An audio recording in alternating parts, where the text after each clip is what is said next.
So before we dive in, I just wanted to sort of take stock of where we are. A celebrity billionaire has become the voice of ordinary Americans. China proclaims to be the biggest democracy in the world. Russia has become the new role model for how to invade your neighbor. The German government has collapsed. The French government is in a permanent state of near collapse, which means that Italy is now officially the most stable democracy in Europe. Now, democracy is something that's on many people's mind. Many Europeans are worried about the state of democracy in America at the moment. J.D. Vance is very worried about the state of democracy in Europe, as we heard today. Something that's going on and that I hope we can touch on today is this fight over what makes a democracy a democracy. And I have a great lineup of people here today who have all been dealing with this issue in their various countries. I'd like to come to you first, Elissa, since the whole world is currently trying to make sense of the reality of Trump #2. You are a senator and you are a Democrat. So I guess I want to start by asking you whether our premise is fair. Is this a crisis of democracy or is this a crisis of the Democrats? Because Mr. Trump, of course, got a mandate, a clear mandate, and even turnout was up. So is democracy perhaps doing fine? Yeah. Hi, everybody. Thanks for having me, and thanks for including me in the panel. I think, just by the sheer scope of instances and countries you just went through, I think it demonstrates that we have a crisis of democracy. I don't think it's just the United States, although certainly we do in the United States. I think it's something that's going on globally where people are not feeling the benefits of a democracy in the way that we were taught. And while I am a Democrat, I also won on the same ballot just now in November with Donald Trump. My voters voted for Donald Trump and Elissa Slotkin on the same ballot. And there I can tell you the mandate was not about ignoring the Constitution or putting a broligarch in charge of the government. It was inflation was too high, prices were too high, and I'm going to vote for the person who says that they can lower those costs. So I think it's important not to conflate a mandate on lowering prices, which is yet to be seen, versus a mandate to do some of the things that are going on right now, which, constitute, I think, close to a constitutional crisis in the United States. So it's very important to zero in on this difference. We often have these ideological swings, but you're saying this change of the guards is actually something much more fundamental. They are challenging constitutional democracy itself. How confident are you that in 4 years' time, those checks and balances will have survived? Well, I think we're in the middle of this first 100 days of President Trump, and he is absolutely pushing the boundaries of our Constitution and in some cases rolling right over them. Our courts have been involved. Obviously, the legislature is involved, and it's yet to be seen how he reacts. Does he get pushed back and we're now back in the boundaries, or does he just keep going, rifling over those? So I think it's yet to be seen. But I think what is important, again, from the place I come from, not every single person is sitting around their table talking about the ideological shifts in constitutional democracies.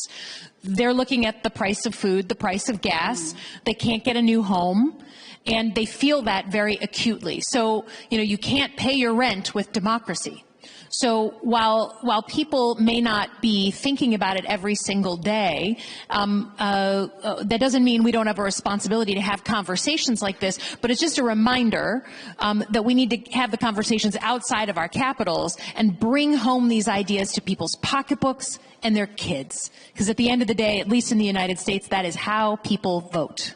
And I actually want to come to that point in a more sort of in a deeper way and actually have a bigger conversation about the sort of what we can do and what in particular center-left parties can do, because my sense from reporting in countries like Germany, the UK and France, people feel almost betrayed more by the center-left than the center-right, because center-left parties always said that they would have their back. But I want to go first to you, Rafał. You are the mayor of Warsaw. You're also running for president in your country. And Poland has been here before. You have had 2 terms of democratic backsliding and illiberal democracy.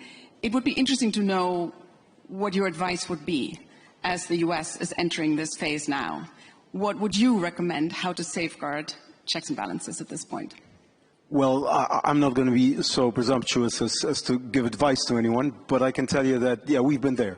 And when it started in Poland, the democratic backsliding 9 years ago when the conservative populists won, lots of my friends in the US and in Western Europe thought that this is just a Polish-Hungarian problem. And I was telling them this is a problem with democracy. You know, there's no longer a differentiation between the right and the left. You know, it's a question of rising polarization. It's a question of social media. The algorithms work the way they work, which means that they actually emphasize conflict. And of course, it's time of multiple crises with which we have to deal, and the time of parties which are anti-establishment, which are winning everywhere. So we need to deal with that. And of course, Poland is a good case because we proved to be very resilient, and at the end of the day, the Democrats won. We still have one more election to go because we need to win the presidential elections to sort of close the cycle and entrench democracy in Poland. But we've won. Why? Because we have a very strong civil society. We had very strong non-governmental organizations, and we were very smart in the 90s when we've regained full independence after the communist rule, because we really devolved power. So there's a lot of power in the hands of the local governments. And it so happens that populists do not really win, regional elections that easily. So most of the power in the cities and in the regions was in the hands of the Democrats, which staunchly defended our principles. And also because, those crises made us very careful and resilient. And at least there was an agreement, even with the populists. We were on the same page when it came to security, when it came to strengthening our defense capabilities and so on and so forth. So there was this thread of understanding, which of course was so crucial in the moment of crisis and when Russia invaded Ukraine. I mean, after these two terms, when a lot of rollback happened, particularly in the media and in the judiciary, what would you say, how easy it is to come back from that? Because that is the other concern, of course, and it's important perhaps to educate American voters and others about, these are institutions that took a long time to build. And we're seeing a lot of potential damage being done in the first few weeks already. So I guess the question to you is, how are you doing in reversing some of the damage that was done in those two terms? And how easy is it actually to repair institutions? I mean, the real problem is that, populists sometimes do not have any qualms about breaking the Constitution. So if someone is breaking the Constitution, what do you do? I mean, we do have our checks and balances, and some of them held pretty strongly in Poland, right? But, I mean, the populists were simply breaking the Constitution. So now our problem is that we are doing it, but it's difficult to revert some of the things that they were doing because our president holds the right of veto, and we want to do it by the book. We want to introduce bills which are going to introduce changes back to where we were for example, when it comes to the independence of the judiciary and so on and so forth. It is difficult, but we're doing it. I mean, the important thing is that the dualism, if someone breaks the Constitution and, for example, nominates new judges, breaking all the rules, or nominates cronies for the Constitutional Court in Poland who were not even judges, I mean, to reverse that is very difficult, and it's of course terrible for democracy, it's terrible for the rule of law, for economy, and so on and so forth. So we've proposed a way out to the president, but he was not ready to accept it. So we are slowly reverting to the rule of law, and we reverted in many cases, but in order to entrench that, we need to win the presidential elections. Well, and that's where you come in. If you don't, which is a possibility, would that just mean that in the judiciary, that would just become a fact of life? You wouldn't be able to do anything about that constitutionally? You wouldn't be able to reverse those? Well, unfortunately, yes. Unfortunately, that would mean that we would have, to dual state with two types of judges and so on, which is untenable for democracy. And fortunately, as I said, local democracy, the media, held strong. I mean, Poland is a completely different case than Hungary, because we devolved power, because our society held strong. Even, I always give this comparison. Warsaw's budget is $7 billion a year. Budapest is just $1 billion. And they just, are fully reliant on subsidies from government. So it shows you that the devolution of power, so for example, we when the government cut spending to non-governmental organizations, to free culture, independent culture and so on, we started financing it. So we were much stronger because we made smart decisions 35 years ago. But it's, of course, the onslaught of populism. It's, we've never tested it before. So, I mean, there's one thing when you're trying to stretch the limits of democracy, stretch the limits of the Constitution. It's something completely different when the populists just break it, break all the rules. Because, how are you going to make sure it doesn't happen again? It's just a question of investing in education, in investing, like, kids need to know that they have to verify the data that they see. So this is really, I mean, something different. It's not just meddling with the Constitution or with the law. It's investing in public opinion, education, and so on and so forth. Non-governmental organizations, local government. That's the only hope for fighting populism in the long-term strategy. It's a long-term strategy. And Støre, I would like to come to you now because Scandinavia, you're part of the world. I mean, you're the Prime Minister of Norway. One, of those countries that we all look to and think, wow, they're rich, they have great welfare states, they've sort of got something right. So, in some ways, it is a haven of social democracy, it long has been, but even in your patch of the world, the far-right parties are gaining, anti-immigrant parties are gaining ground. But as somebody who stands for a party that is on the center-left, tell us a little bit what that message is that the left needs to stand for. How can the left, which is globally in crisis, I think is fair to say, and has been losing the trust and the votes of its traditional constituency, working class people, which partly is because that term has lost meaning somewhat in today's economy, but what is it that the left needs to understand about today's politics in order to be attractive again? Well, it's a big question. I'll try to come at it from a few angles here. First of all, I think all societies and all political systems are under tremendous pressure from technology, from what the Munich Conference has identified as the main challenge in today's world, pretty similar to what the World Economic Forum did, putting on number one misinformation, fake news. And all of that coming at us at the core of democracy, which I think is a huge challenge, especially when political parties take a grab at that approach to politics to really manipulate facts. So that is pressure on the social fabric, so to say.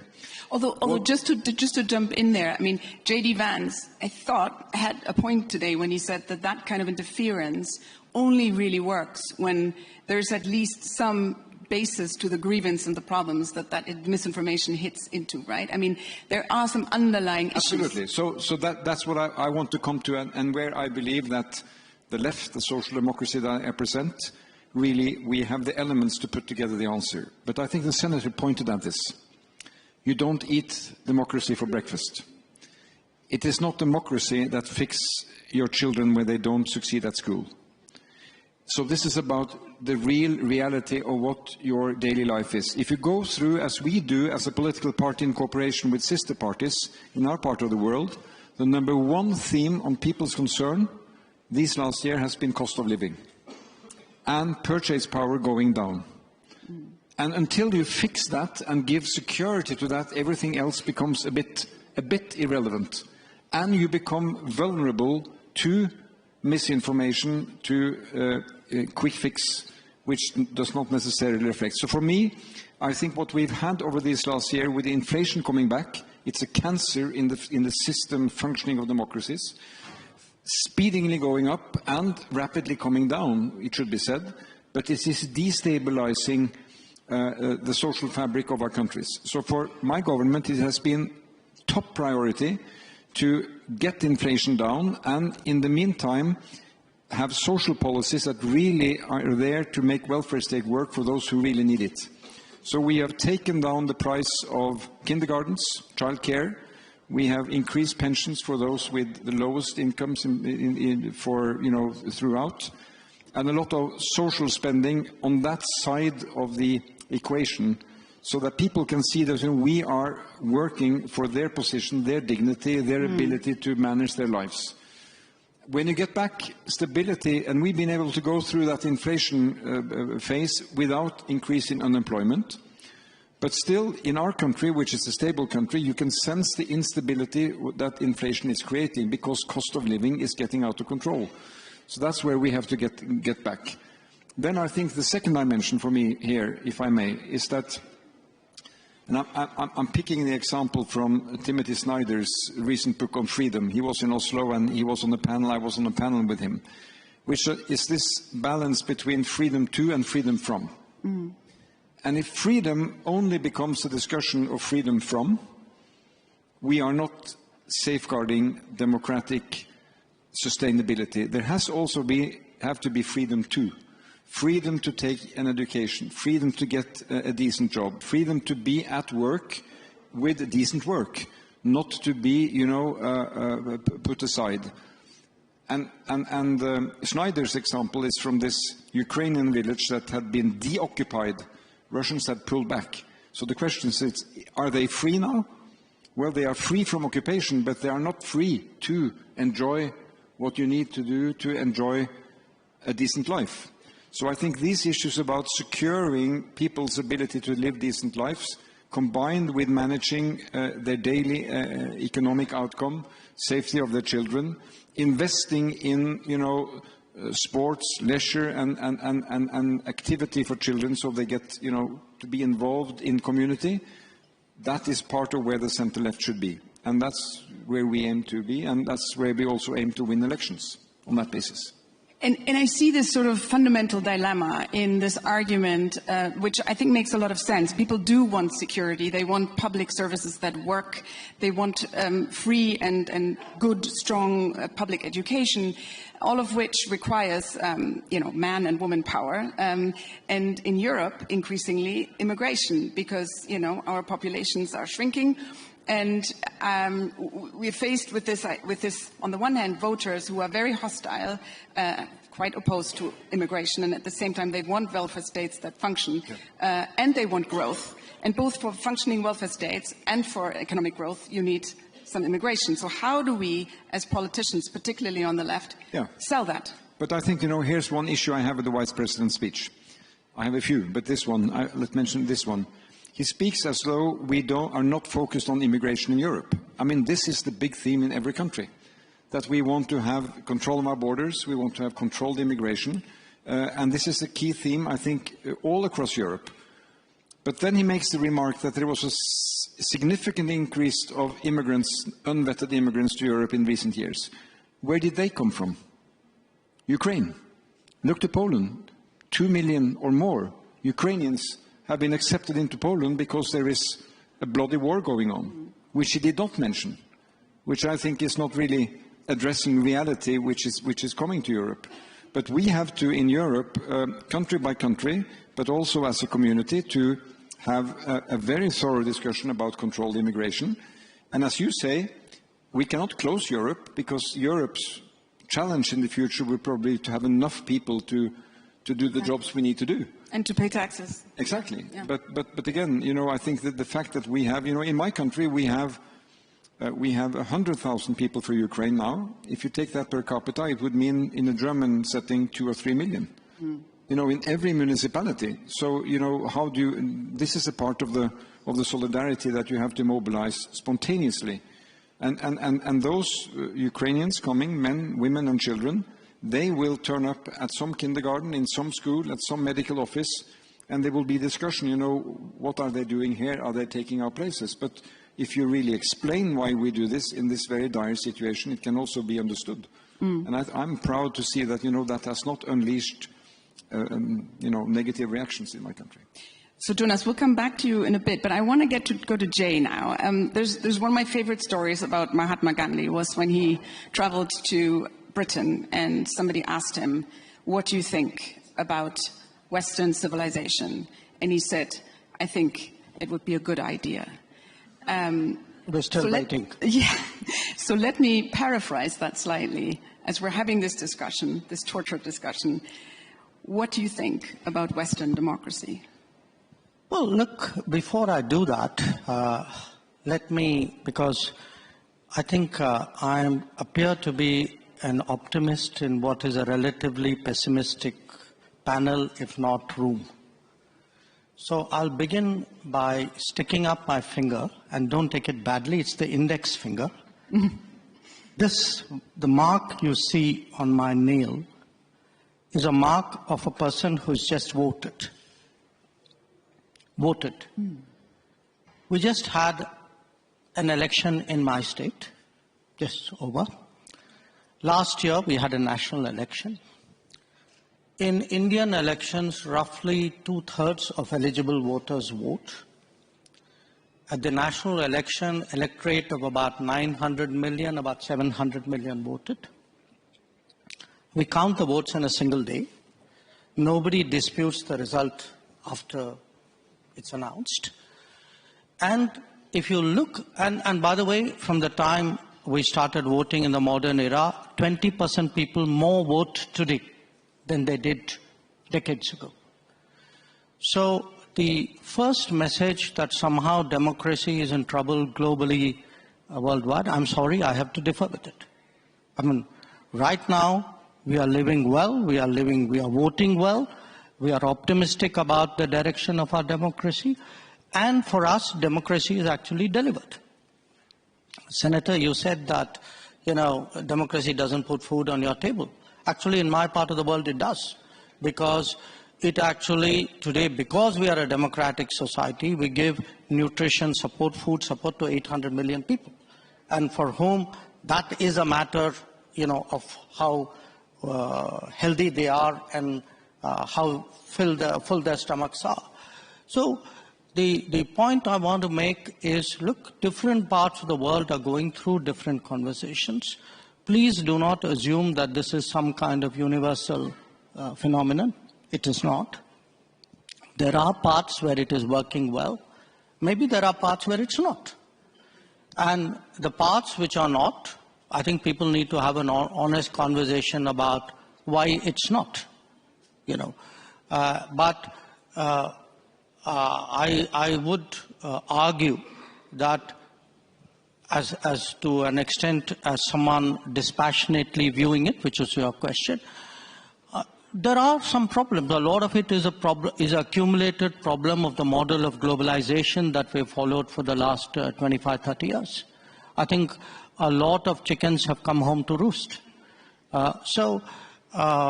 Yes, there are issues, but from our perspective today, for us, democracy is delivered. We have a visibly less elitist society.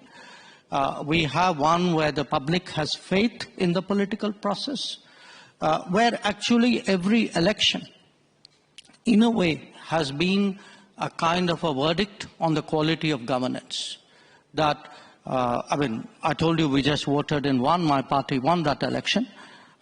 We were in the opposition earlier. We had a national election. My party won that election too, and we were incumbents.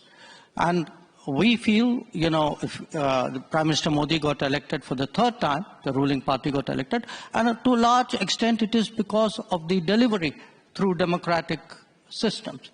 So it is healthy, it is well, maybe not all over the world, but let's not make that universal. No, I think that's a good point. And in fact, I was going to ask you a follow-up question here before I'm going to open it up to the floor. So do get your questions ready. Because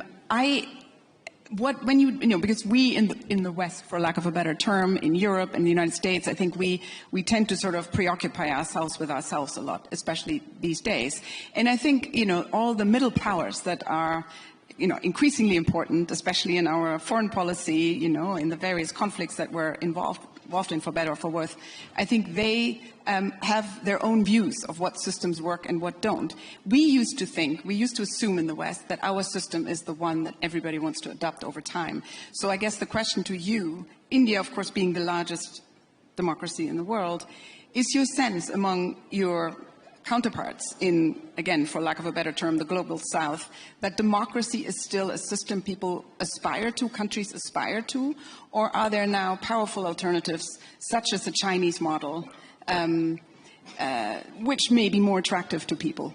Well, look, to an extent, all big countries are unique to an extent, but we would certainly hope, to the extent we think of democracy as a universal aspiration, ideally a reality, but at least an aspiration. It is in large part because India chose a democratic model after independence. And it chose a democratic model because we had fundamentally a consultative, pluralistic society. Now, there was a time, and I have to say this in all honesty, where West treated democracy as a Western characteristic and was busy encouraging non-democratic forces in the global south. It still does. In many cases, I can point to some very recent ones, where actually everything that you say you value at home, you don't practice abroad. So I do think the rest of the global south will view, the successes and the shortcomings and the responses of other countries. They will also ask themselves which ones of them they relate to. I would argue that in many ways, India, because it's historically been an open society, one very much linked with the world, many countries of the global south are more likely to say the Indian experience is more transposable to their societies than perhaps those of others. So I do think in our progress as a democracy, the fact that, for all the challenges that we've had, even at a low income, we have stayed true to the democratic model, which is almost, if you look at our part of the world, we're pretty much the only country that has done that. So I think it's something the West should look at, because if you do want democracy eventually to prevail, it's important the West also embraces successful models outside the West. Are there any questions in the hall at the moment? Yes, the lady in the front. Trudy Rubin, a columnist from the Philadelphia Inquirer. When Vice President Vance spoke today, he seemed to be arguing that democracy requires almost illiberal values. I would be curious to hear about how you all on the stage took his remarks. Did you see it as an outspoken attack on European democracy, a sort of declaration of war? And when you look at the United States now, as the foreign minister said, sometimes we used to assume that our model was the only one. But when you look at the U.S. model now, does it have anything anymore to offer the rest of the world as a model? Do you want to take that? Well, I can tell you just one thing, that we in Poland have an experience with different models, because, I grew up under communism. So, I don't have to be, and the society in Poland doesn't have to be really convinced about the merits of democracy, because we know what it means to live under an illiberal regime. Our problem is, and I think that this is the gist of our discussion, is that it is sometimes very difficult to explain to the people what democracy really means, because it's so abstract.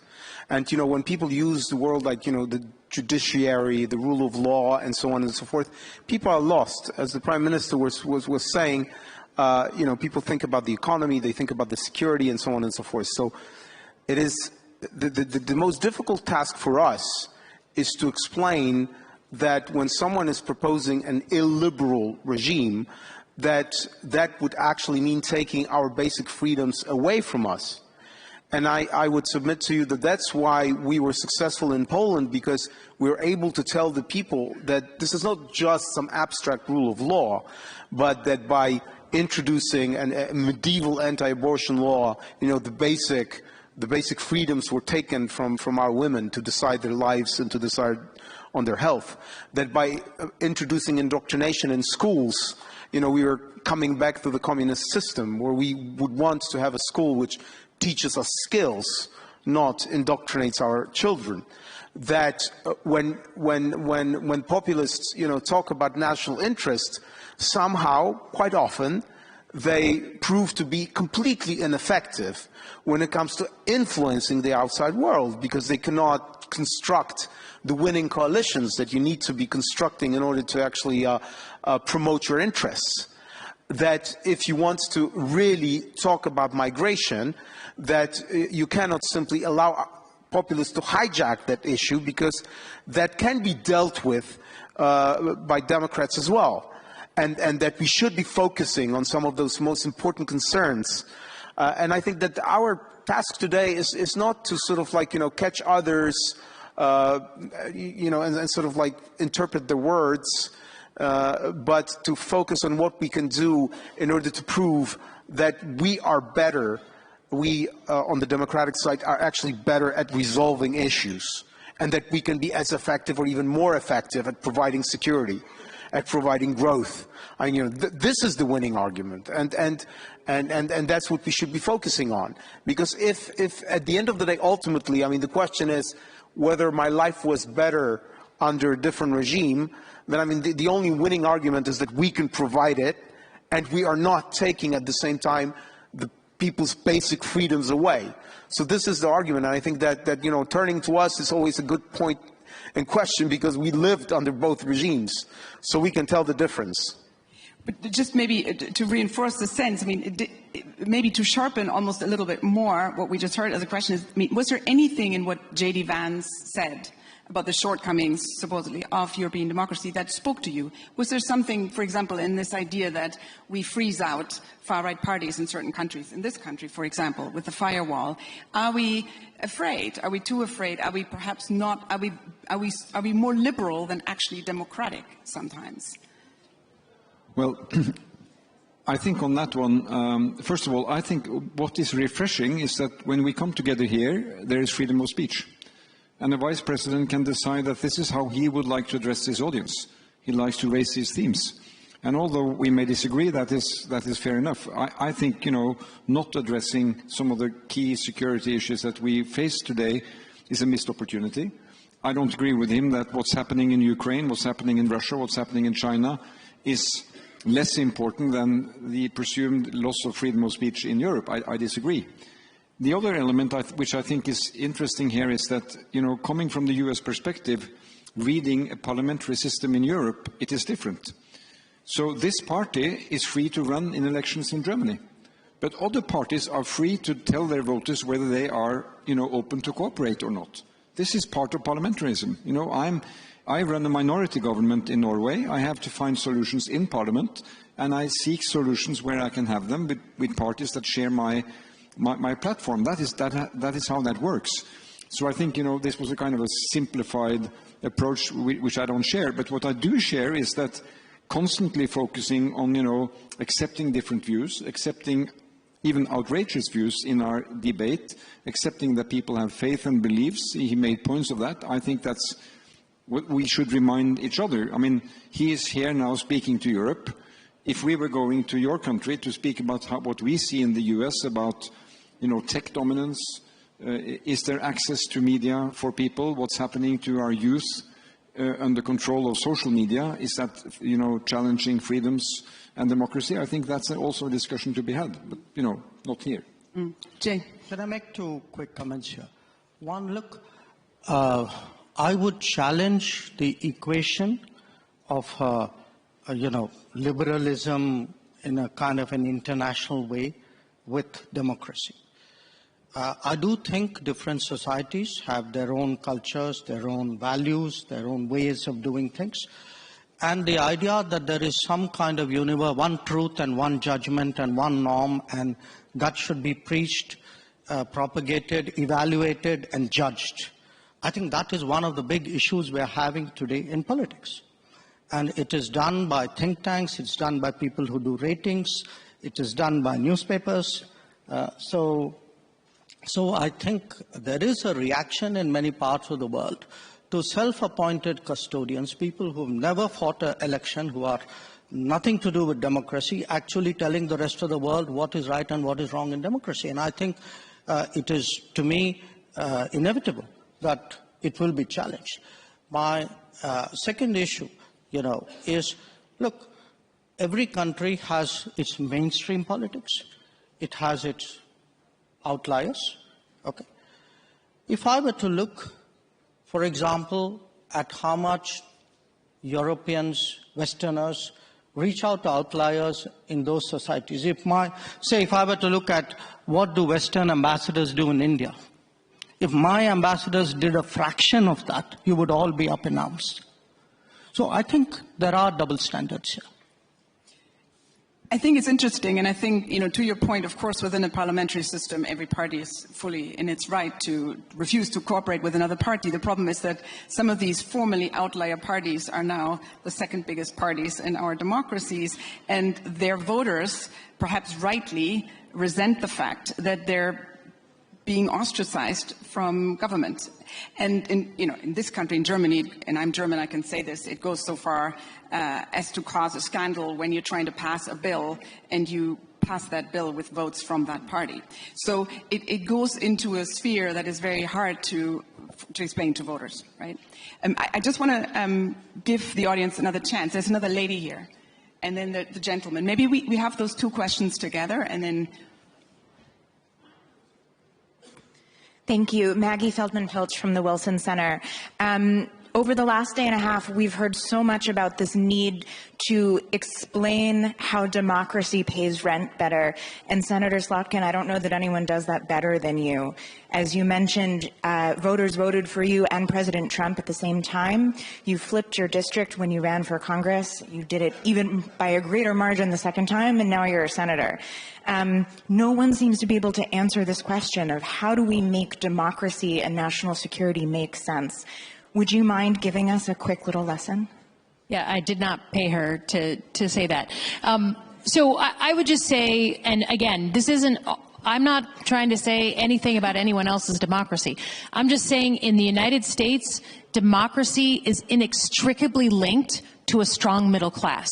We believe, and no one in our country has lived under anything other than our democracy, that the thing that that democracy allowed was that anyone from anywhere could do well and their kids could do better. So when they don't feel like that's happening, they feel like the entire system is broken. Right or wrong, that's just how it is, particularly in the industrial Midwest, where we make things, we grow things, and we used to be paid much more handsomely for those things. So when people can't buy a house, when they can't send their kids to summer camp, when they don't understand how they're going to, send their kid to college, they start questioning the entire system. And that anger and that frustration leads them down paths where they're less generous with their neighbors. They don't have the ability to as easily to say, okay, I feel secure, so I'm okay with you being secure. There's an entire theory of the civil rights movement in the United States that we were able to do what we did in the late 60s because of how strong our middle class was after World War II, that people felt secure enough to say, you having rights doesn't take away my rights in a diverse democracy. So I just have seen the inverse happen, that as people feel desperate, they don't feel generous with their fellow man, and they start blaming the system of democracy. So we have to explain, and I think the Polish example is super interesting. We have to be able to say that if we don't have a reliable justice system, here's what's going to happen. Maybe not today, maybe not tomorrow, but it will come to your doorstep, right? If we don't have the financial, right now we just are in the middle of taking down our basically financial police on our big banks. If we don't have that, then it's the customer, the consumer who gets screwed, not the big bank. We need to communicate those things. We're struggling clearly with how to do that. Is it just communication? Because this is, to me, kind of the crux of the issue. And it's a question I ask about the Democrats, about, the Labour Party in Britain, about, the Social Democrats in this country. Did you guys sort of lose your way when you kind of signed up to the neoliberal consensus, and you went too far with the deregulation and the kind of free market religion almost that, the Reagan-Thatcher consensus brought in? And was there something in this hyper-globalized, financialized economy that we've gone for that actually undermined your ability, even if you want to, keep that middle class strong, to keep that middle class strong? And do you need to rethink that? There is most definitely a question mark on globalization, especially from a place like the Midwest where we feel like we've lost so many jobs. There is a question every day about our relationship with China. There's a question every day about NAFTA and whether we should have signed that free trade agreement. Every single day in my state, that's a question. And that is why you're seeing this conversation in the United States about tariffs, including on friends. It's why you see a growing sort of spirit of protectionism. It's because people are fundamentally rethinking whether globalization allows us to have the secure future. I think that's an issue of real debate. I don't think there's a black and white there. And I can tell you tariffs on a place like Canada would screw Michigan before any other state in the country. But I think that's a legitimate conversation about whether democracy continues to thrive in a globalized world plus social media. That's a big-ass question. Yeah. But so, I mean, that's why the response is this, that basically we, on the Democratic side, we have to prove that when it comes to providing, economy, when it comes to providing security, that we can be even better than the populists and more effective.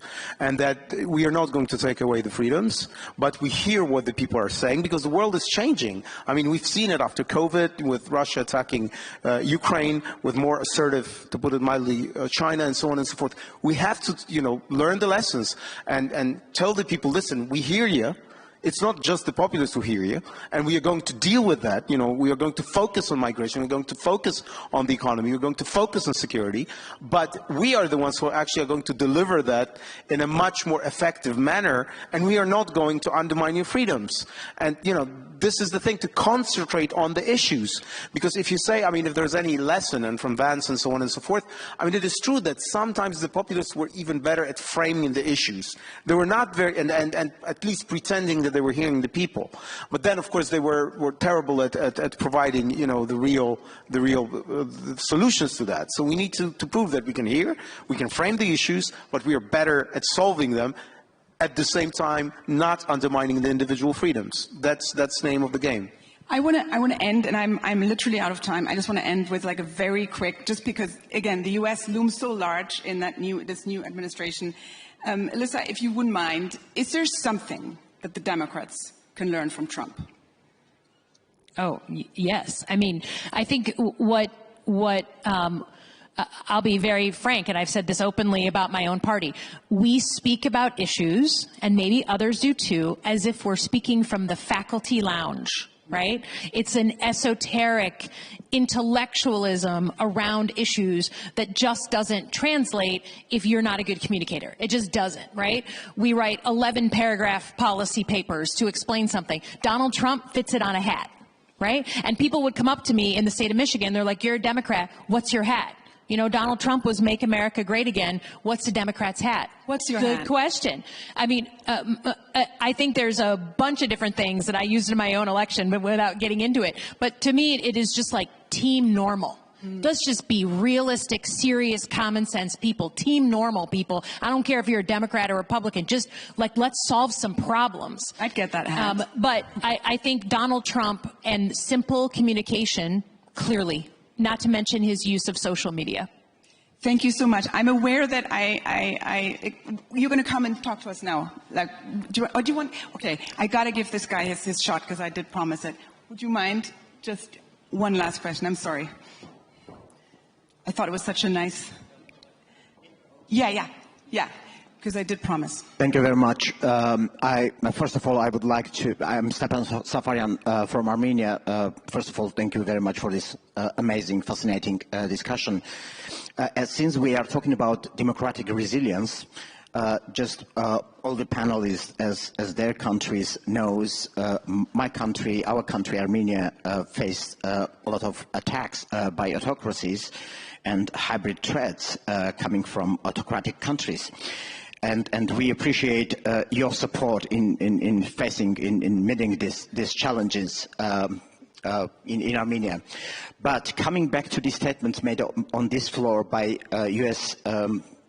Vice President Vance, one of his policy recommendations was obviously about not being afraid of external interference, as he just described in case of Romania and other countries.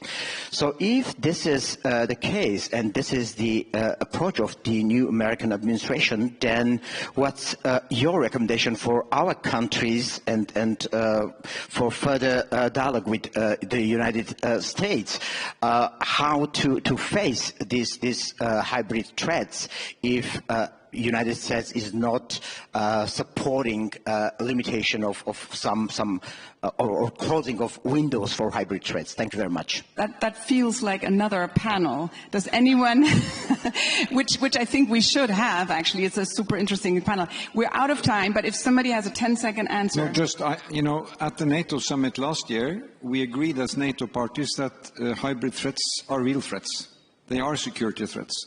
So I think the thing to say that, if you are vulnerable to foreign intervention, you have a weak case, because you should be able to resist that. I think that is denying some hard realities that we all face. So we have to be better at identifying hybrid threats and attributing hybrid threats. And we are becoming better, but we have to work on that together, also with your fine country and with the Prime Minister, who we know well. Jay, you get the last word. Yes. I think I can tell you in India, we've been dealing with external interference for a long time. I'd be happy to give you a tutorial on how to deal with it. I like that. Thank you very much, and thank you to this great panel.